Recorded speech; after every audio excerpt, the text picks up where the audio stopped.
Lukas pasal 8.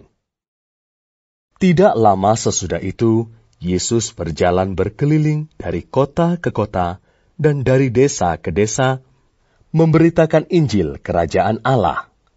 Ke-12 muridnya bersama-sama dengan dia, dan juga beberapa orang perempuan yang telah disembuhkan dari roh-roh jahat atau berbagai penyakit, yaitu Maria yang disebut Magdalena, yang telah dibebaskan dari 7 roh jahat, Yohana istri Kuza, bendahara Herodes, Susana, dan banyak perempuan lain.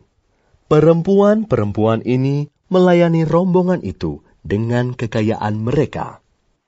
Ketika orang banyak berbondong-bondong datang, yaitu orang-orang yang dari kota ke kota menggabungkan diri pada Yesus, berkatalah ia dalam suatu perumpamaan.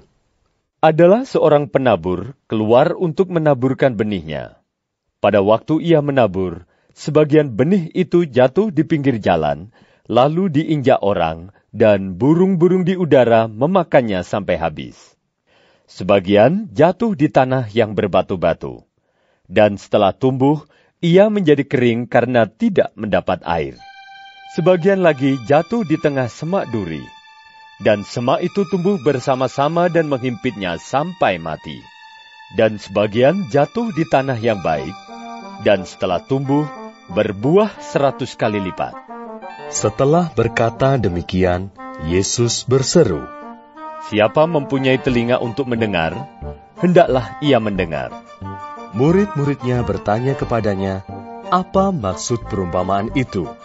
Lalu ia menjawab, "Kepadamu diberi karunia untuk mengetahui rahasia kerajaan Allah. Tetapi kepada orang-orang lain hal itu diberitakan dalam perumpamaan, supaya sekalipun memandang, mereka tidak melihat, dan sekalipun mendengar, mereka tidak mengerti." Inilah arti perumpamaan itu. Benih itu ialah firman Allah. Yang jatuh di pinggir jalan itu ialah orang yang telah mendengarnya, kemudian datanglah iblis, lalu mengambil firman itu dari dalam hati mereka, supaya mereka jangan percaya dan diselamatkan. Yang jatuh di tanah yang berbatu-batu itu ialah orang yang setelah mendengar firman itu, menerimanya dengan gembira. Tetapi mereka itu tidak berakar. Mereka percaya sebentar saja, dan dalam masa pencobaan mereka murtad. Yang jatuh dalam semak duri ialah orang yang telah mendengar firman itu. Dan dalam pertumbuhan selanjutnya, mereka terhimpit oleh kekhawatiran dan kekayaan dan kenikmatan hidup, sehingga mereka tidak menghasilkan buah yang matang. Yang jatuh di tanah yang baik itu ialah orang yang setelah mendengar firman itu, menyimpannya dalam hati yang baik, dan mengeluarkan buah dalam ketekunan. Tidak ada orang yang menyalakan pelita, lalu menutupinya dengan tempayan, atau menempatkannya di bawah tempat tidur. Tetapi ia menempatkannya di atas kaki Dian, supaya semua orang yang masuk ke dalam rumah dapat melihat cahayanya. Sebab tidak ada sesuatu yang tersembunyi yang tidak akan dinyatakan, dan tidak ada sesuatu yang rahasia yang tidak akan diketahui dan diumumkan. Karena itu perhatikanlah cara kamu mendengar. Karena siapa yang mempunyai, kepadanya akan diberi. Tetapi siapa yang tidak mempunyai, daripadanya akan diambil juga apa yang ia anggap ada padanya.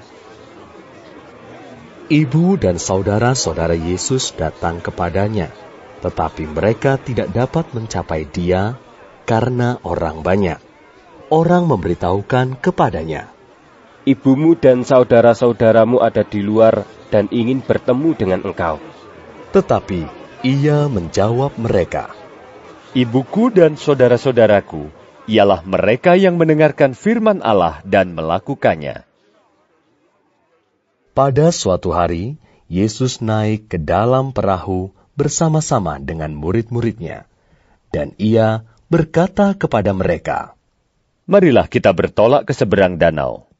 Lalu bertolaklah mereka, dan ketika mereka sedang berlayar, Yesus tertidur. Sekonyong-konyong turunlah taufan ke danau, sehingga perahu itu kemasukan air, dan mereka berada dalam bahaya. Maka datanglah murid-muridnya membangunkan dia. Katanya, Guru! Guru! Kita binasa! Ia pun bangun, lalu menghardik angin dan air yang mengamuk itu. Dan angin dan air itu pun reda, dan danau itu menjadi teduh. Lalu katanya kepada mereka, Di manakah kepercayaanmu? maka takutlah mereka dan heran. Lalu berkata seorang kepada yang lain, Siapa gerangan orang ini, sehingga ia memberi perintah kepada angin dan air, dan mereka taat kepadanya? Lalu mendaratlah Yesus dan murid-muridnya di tanah orang Gerasa yang terletak di seberang Galilea. Setelah Yesus naik ke darat, datanglah seorang laki-laki dari kota itu menemui dia. Orang itu dirasuki oleh setan-setan, dan sudah lama ia tidak berpakaian dan tidak tinggal dalam rumah, tetapi dalam pekuburan. Ketika ia melihat Yesus, ia berteriak, lalu tersungkur di hadapannya dan berkata dengan suara keras, Apa urusanmu dengan aku, hei Yesus anak Allah yang maha tinggi? Aku memohon kepadamu, supaya engkau jangan menyiksaku. Ia berkata demikian, sebab Yesus memerintahkan roh jahat itu keluar dari orang itu. Karena sering roh itu menyeret-nyeret dia, maka untuk menjaganya, ia dirantai dan dibelenggu. Tetapi ia memutuskan segala pengikat itu, dan ia dihalau oleh setan itu ke tempat-tempat yang sunyi. Dan Yesus bertanya kepadanya, Siapakah namamu? Jawabnya,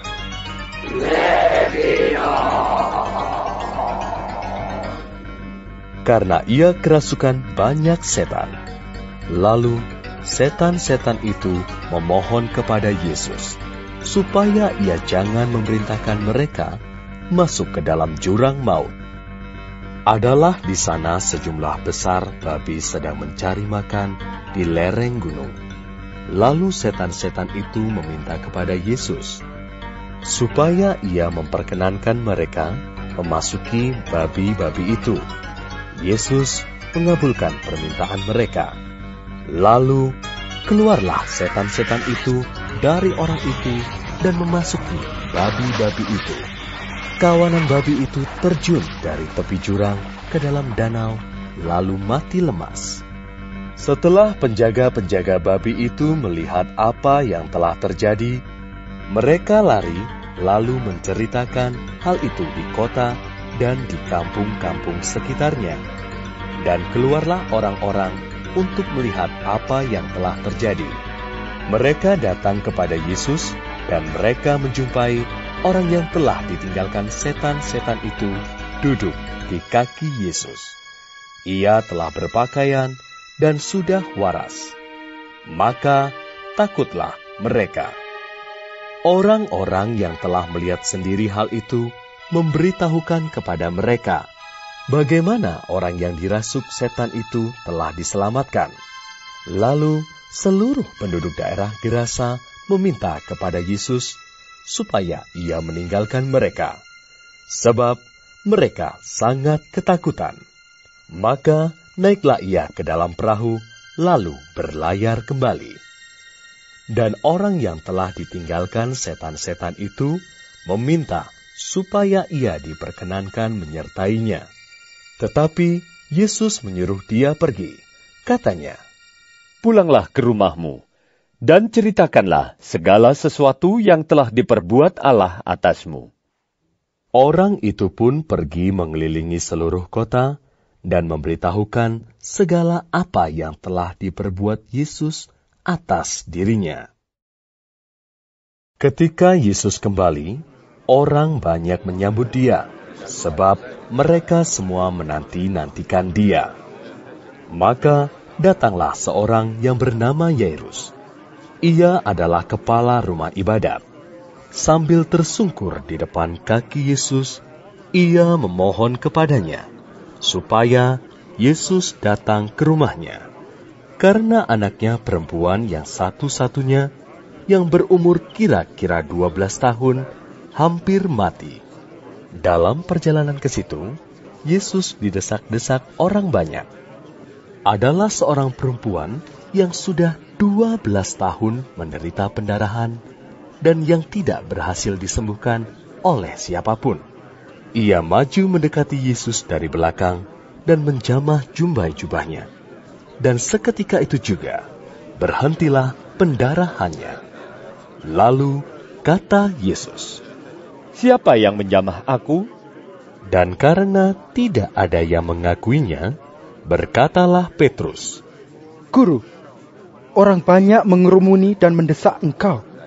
Tetapi Yesus berkata, "Ada seorang yang menjamah aku, sebab aku merasa ada kuasa keluar dari diriku." Ketika perempuan itu melihat bahwa perbuatannya itu ketahuan, ia datang dengan gemetar, tersungkur di depannya, dan menceritakan kepada orang banyak apa sebabnya ia menjamah dia, dan bahwa ia seketika itu juga menjadi sembuh. Maka katanya kepada perempuan itu, "Hai anakku, imanmu telah menyelamatkan engkau. Pergilah dengan selamat." Ketika Yesus masih berbicara, datanglah seorang dari keluarga kepala rumah ibadat itu dan berkata, Anakmu sudah mati. Jangan lagi engkau menyusah-nyusahkan guru. Tetapi Yesus mendengarnya dan berkata kepada Yairus, "Jangan takut, percaya saja, dan anakmu akan selamat." Setibanya di rumah Yairus, Yesus tidak memperbolehkan seorang pun ikut masuk dengan dia, kecuali Petrus, Yohanes dan Yakobus, dan ayah anak itu, serta ibunya. Semua orang menangis dan meratapi anak itu. Akan tetapi, Yesus berkata, "Jangan menangis, ia tidak mati, tetapi tidur." Mereka menertawakan dia, karena mereka tahu bahwa anak itu telah mati.